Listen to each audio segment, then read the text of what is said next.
Hello guys and welcome back to our channel innovative science tech. तो आज हम पढ़ने वाले हैं strange case of Great Britain के बारे में, यानी ग्रेट ब्रिटेन कैसे यूनिफाइड हुआ, ग्रेट ब्रिटेन कैसे आज़ाद हुआ, वो सब हम पढ़ने वाले हैं इस वीडियो में। इस वीडियो को देखने के बाद आपको ये क्लियर हो जाएगा कि कौन कौन से इथनिक आइडेंटिटीज थी, इथनिक ग्रुप्स थे जो कि ग्रेट ब्रिटेन के अंदर थे। और अक्सर आप ये नाम सुनते होंगे जैसे कि United Kingdom, Great Britain, British isles. तो इन तीनों में डिफरेंस क्या है, क्योंकि तीनों में ही इंग्लैंड आता है। और इससे पिछली वाली वीडियो में हमने क्या पढ़ा था, इससे पिछली वाली वीडियो में हमने पढ़ा था इटली के यूनिफिकेशन के बारे में। ठीक है, हमने देखा था कि इटली कैसे यूनिफाइड हुआ, फिर इटली के यूनिफिकेशन में कौन कौन सी उनकी वेरियस पर्सनैलिटीज़ थी जिन्होंने इटली के यूनिफिकेशन में हेल्प करवाई। ठीक है, जैसे कि गैरिबिलाल्डी, गुसिपी मजीनी, ड्यूक मेटरनिक, ये सब हमने पढ़ा था। और उससे पिछली वाली वीडियो में हमने जर्मनी के यूनिफिकेशन के बारे में पढ़ा था। ठीक है, तो हमने जर्मनी का यूनिफिकेशन देख लिया, हमने इटली का यूनिफिकेशन देख लिया। अब हम देखेंगे ग्रेट ब्रिटेन का यूनिफिकेशन। तो स्टार्ट करते हैं हमारी वीडियो बिना किसी देरी के। तो ग्रेट ब्रिटेन का यूनिफिकेशन से पहले मैं आपको एक चीज़ बताना चाहूँगा कि अगर पेपर में कभी भी ये क्वेश्चन आए कि ग्रेट ब्रिटेन के यूनिफिकेशन के बारे में कुछ लिखिए, तो आप सबसे पहला पॉइंट तो ये लिख के आना, it was formed out of a long drawn out process not by a sudden upheaval और रेवोल्यूशन। इसका मतलब क्या है? इसका मतलब ये है कि जो ग्रेट ब्रिटेन है वो किसी रेवोल्यूशन से नहीं फैला, है ना ही कोई क्रांति आई वहाँ पे, ना ही कोई रेवोल्यूशन आया वहाँ पे। तो वो क्या हुआ, वो धीरे धीरे एक लंबा प्रोसेस लेते हुए एक मुकाम पे पहुँच गया कि अब ग्रेट ब्रिटेन को यूनिफाई होना चाहिए। तो ऐसे करके वो यूनिफाई हुआ, ना कि कोई रेवोल्यूशन आया, ना कि कोई वहाँ के लोगों ने रेवोल्यूशन करा, कोई क्रांति करी। ठीक है, तो सबसे पहला इंपॉर्टेंट पॉइंट तो आप ये लिख के आएगा। सेकंड पॉइंट क्या है, वेरियस इथनिक आइडेंटिटीज। कौन कौन सी वेरियस इथनिक आइडेंटिटीज थी जो कि ग्रेट ब्रिटेन के यूनिफिकेशन में हेल्प करवाई, जैसे कि इंग्लिश हो गई, वेलिश, स्कॉट और इरिश। अब जो इंग्लिश है वो कहाँ की भाषा है, इंग्लैंड की, वेलिश वेल्स की, स्कॉट स्कॉटलैंड की और इरिश आयरलैंड की। ठीक है, तो मैंने आपको बता दिया कि कौन कौन सी जगह पे कौन कौन सी भाषा बोली जाती है। ठीक है, तो वो इथनिक ग्रुप्स हो गए और ये इथनिक आइडेंटिटीज हो गई उनकी। ठीक है, अब थर्ड पॉइंट क्या है, इंग्लिश पार्लियामेंट इंक्रीज। ठीक है, देख रहे हैं आप ऊपर की एरो है, यानी इंग्लिश पार्लियामेंट इंक्रीज हो रहा है, बढ़ता जा रहा है। कैसे बढ़ता जा रहा है, क्या हुआ था 1688 में। ठीक है, 1688 में मोनार्की से पावर छीन ली गई थी। किसके द्वारा, जो इंग्लिश पार्लियामेंट था, यानी जो इंग्लैंड का पार्लियामेंट था, उसने मोनार्की से पावर छीन ली थी 1688 में। फिर उन्होंने बोला, मोनार्की भाई तुमने बहुत दिनों राज कर लिया, ठीक है कोई दिक्कत नहीं, हमने कुछ नहीं कहा, लेकिन अब हम राज करेंगे, हम पार्लियामेंट बनाएंगे, लॉज बनाएंगे, उसके मुताबिक चलेंगे। ठीक है, तो ऐसे करके इन्होंने मोनार्की से 1688 में पावर छीन ली। फिर क्या होता गया, फिर धीरे धीरे कन्फ्लिक्ट्स बढ़ते गए, वहाँ की जो वेरियस ग्रुप्स थे उनके बीच में कन्फ्लिक्ट्स बढ़ते गए। दो वहाँ के वेरियस ग्रुप्स थे जो कि डिवाइडेड थे अलग अलग कंट्रीज़ में। ठीक है, वो सब मैं आपको आगे बताऊँगा, लेकिन वो दो ग्रुप्स कौन कौन से थे, कैथोलिक्स और प्रोटेस्टेंट्स। जो कैथोलिक्स थे और जो प्रोटेस्टेंट थे, इन दोनों के बीच में कन्फ्लिक्ट्स बढ़ते गए। ठीक है, अलग अलग देशों में डिवाइड हो गए, कोई रिच था, ठीक है, कोई पावरफुल था, लेकिन कोई पुअर था, कोई गरीब था। ठीक है, तो ऐसे करके इनके बीच में कन्फ्लिक्ट बढ़ते गए, लड़ाइयाँ बढ़ती गई। अब सिक्स पॉइंट क्या है, एक्ट ऑफ यूनियन, यानी एक एक्ट हुआ, एक एक्ट पास हुआ, एक्ट ऑफ यूनियन, जो कि 1707 में पास हुआ था। इसमें क्या बोला गया, इसमें बोला गया कि भाई इंग्लैंड और स्कॉटलैंड को हम मिला देंगे। ठीक है, इंग्लैंड और स्कॉटलैंड को मिला के हम एक बनाएंगे United kingdom of Great Britain. तो ये उन्होंने फैसला लिया जिसका नाम था एक्ट ऑफ यूनियन, जो कि 1707 में पास हुआ था। क्वेश्चन बन सकता है कि एक्ट ऑफ यूनियन कब साइन हुआ, 1707 में। इसमें क्या फैसला लिया गया, इसमें ये फैसला लिया गया कि इंग्लैंड और स्कॉटलैंड को मिला के हम क्या बनाएंगे, United kingdom of Great Britain. तो ऐसा एक स्ट्रेंज केस चला ग्रेट ब्रिटेन को बनने में। ठीक है, तो ये हमने पढ़ा ग्रेट ब्रिटेन कैसे बना।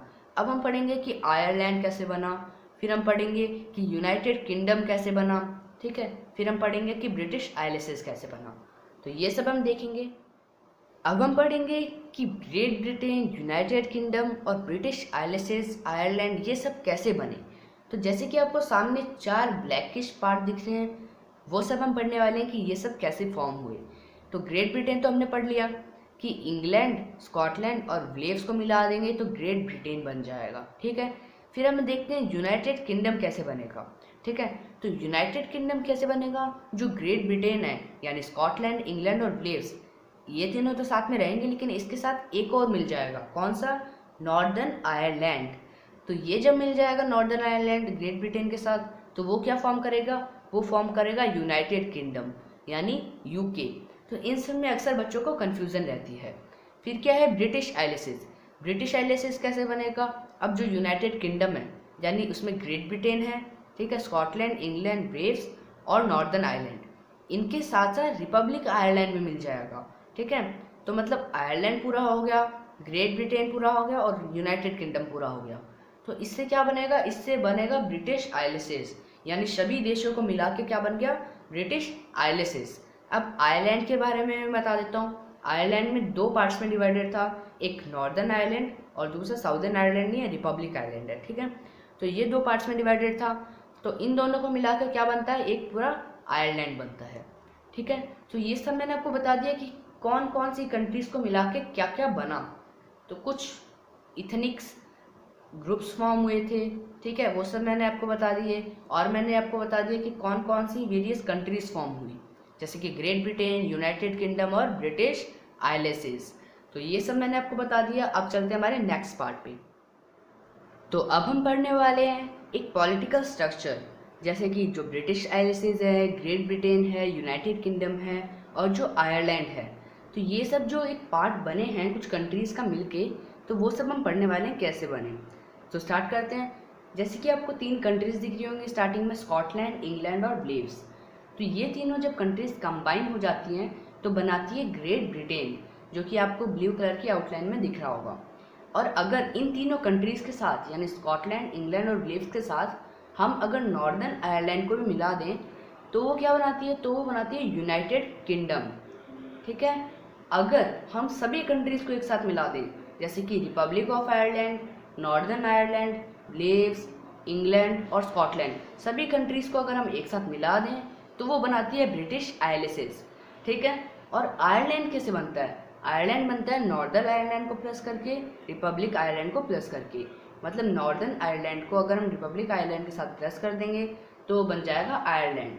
ठीक है। क्योंकि आयरलैंड दो पार्ट्स में डिवाइडेड था, नॉर्दर्न आयरलैंड और रिपब्लिक ऑफ आयरलैंड। तो ये मैंने आपको एक पॉलिटिकल स्ट्रक्चर समझा दिया है कि कैसे कंट्रीज मिलके एक Great Britain, United Kingdom, British isles और आयरलैंड बनाती है। Case of Ireland. अब हम पढ़ेंगे केस ऑफ आयरलैंड के बारे में। तो फर्स्ट पॉइंट क्या है? ब्रिटेन सपोर्ट टू प्रोटेस्टेंट, यानी जो इंग्लैंड, स्कॉटलैंड और वेल्स वाला पार्ट था वो प्रोटेस्टेंट को सपोर्ट करता था। Second point, failed revolt of Wolfe Tone and his United Irishman 1798, यानी एक रिवॉल्ट हुआ था जो कि फेल हो गया था। ये फेल किसके द्वारा हुआ गया था? वॉल्फटोन और उनकी यूनाइटेड आयरिशमैन के द्वारा। और कब हुआ था? 1798 में। फिर क्या हुआ था? जो आयरलैंड है और जो ग्रेट ब्रिटेन है, यानी आयरलैंड और ग्रेट ब्रिटेन को दोनों में प्लस कर दिया गया। ठीक है। और क्या बनाया गया? ब्रिटिश आइलेसिस। ये कब बना था? 1801 में। अब जो नॉर्दर्न आयरलैंड था, यानी जो ऊपर वाला पार्ट था आयरलैंड का, उसमें प्रोटेस्टेंट्स रहते थे, जो कि क्या थे? जो कि रिच थे और पावरफुल थे। ठीक है। और जो नीचे वाला पार्ट था यानी जो रिपब्लिक आयरलैंड था, उसमें कैथोलिक्स रहते थे। ठीक है। ये था केस ऑफ आयरलैंड के बारे में। अब हम ब्रिटिश नेशन के बारे में कुछ पढ़ते हैं। ब्रिटिश नेशन हमें क्या बताता है? जैसे कि जो ब्रिटिश फ्लैग है उसको हम यूनियन जैक कहते हैं। ठीक है। और नेशनल एंथम वहाँ का क्या है? वहाँ का नेशनल एंथम है God save our Nobel king. ठीक है। तो God save our Nobel king वहाँ का नेशनल एंथम है। और वहाँ पे लैंग्वेज कौन सी बोली जाती है? वहाँ पे इंग्लिश लैंग्वेज बोली जाती है। और ऐसे ही अगर हम स्कॉटलैंड की बात करें तो स्कॉटलैंड में कैथोलिक्स रहते थे, जो कि ना इतने रिच थे और ना ही इतने पावरफुल थे। और अगर ऐसे ही हम इंग्लैंड की बात करें तो वहाँ पे इंग्लिश लैंग्वेज बोली जाती थी और वहाँ पे प्रोटेस्टेंट्स रहते थे, जो कि रिच थे और पावरफुल थे इंग्लैंड के अंदर। तो यहाँ पे हमने केस ऑफ पूरा पढ़ लिया कि यूनिफिकेशन कैसे हुआ ब्रिटेन का, और हमने देख लिया कि ब्रिटिश नेशन में क्या क्या हुआ करता था, स्कॉटलैंड में क्या क्या हुआ करता था, इंग्लैंड में क्या हुआ करता था, और हमने केस ऑफ आयरलैंड भी पढ़ा। तो इससे हमको एक पूरा पता चल गया कि यूनिफिकेशन कैसे हुआ था ब्रिटेन का। फिर हमने एक पॉलिटिकल मैप भी डिस्कस किया था, जो कि अगर आपको अगर पूछा जाए अगर एग्ज़ाम में तो आप इजीली ड्रॉ करके भी आ सकते हैं।